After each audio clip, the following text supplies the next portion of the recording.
Now we come to the question of why Mill thinks that in the end, liberty is a good thing. So remember, there's often tension between individual freedom or liberty and the common good, what's best for everyone, or to put it now in the utilitarian um, phrase, what maximizes happiness. So you've seen that in the prisoner's dilemma, for example. Now, Mill is a utilitarian. The right thing to do, according to him, in the end, is always to be justified by appeal to what maximizes happiness. But how can Mill then have such a big role for individual liberty? The answer is that he thinks that an individual's right, that is what the state ought to protect, are indirectly derived from utilitarian considerations. So he thinks that humanity as a whole is better off with a large sphere of individual liberties.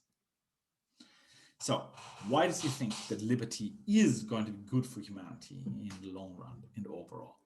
First, here's the idea that generally people know best what makes them happy.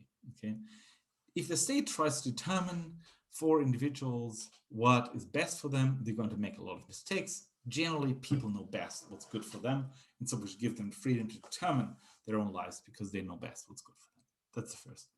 Second, Mill also thinks that we need freedom to be really happy. And that's because he thinks that not all kinds of pleasures count for the same. So he thought that he makes a distinction between higher pleasures and lower pleasures. So he famously thought it's better for a human being dissatisfied than a pig satisfied. So according to Mill, the exercise of such higher capacities like practical deliberation, reflection, and so on, is an essential component of a good life.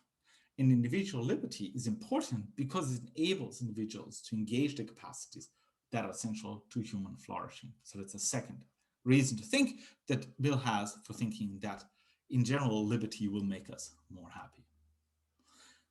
Third, this is I think the most interesting case. He thinks that human progress generally is best served by giving individuals the freedom to engage in different, what he calls, experiments of living. So here the basic idea is that if you give people the freedom to try out different ways of life, so you some hippies who tried out certain ways of life in the 70s, then we're going to do these various experiments. And in general, if you're free to try out different ways of life, in the long run, he thinks the ones that best serve human flourishing, they will be the ones to take over.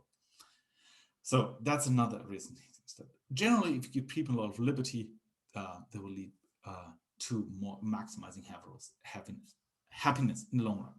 Now, you might wonder, is this maybe too optimistic? Is this really true? And that's an interesting question to discuss.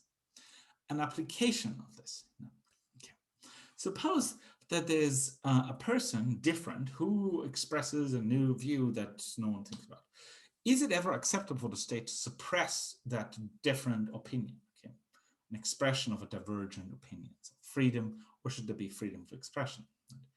And note, this can be different. It can be a person who has some new ideas, but it can also be Anders Breivik. He also has a different view than most people in Norway. Okay. So should that freedom of expression be limited? Mill thinks it should really never be limited. This different opinion can either be true, false, or it can be a case where we don't know whether it's true or false yet.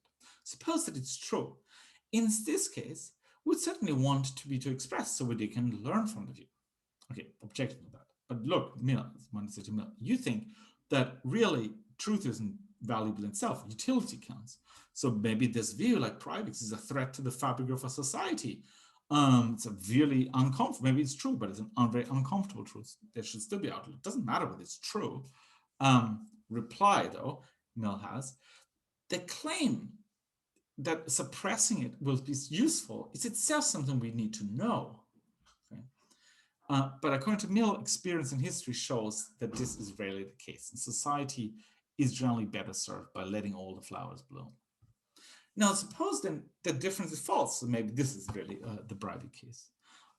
First, Mill thinks most of the time we can't really be sure. But important things that this really will be an opportunity for us to make sure that our truths remain living truths, that we We need to show that we have evidence for them. We need to fight for them and so on. And this makes our views only better. So also in the case where it's false, we still want it to be expressed. Finally, now, suppose we don't yet know the truth. Well, then obviously we want freedom of discussion of the matter to find out what's true. So in all these cases, we want the view to be expressed and should never be restricted.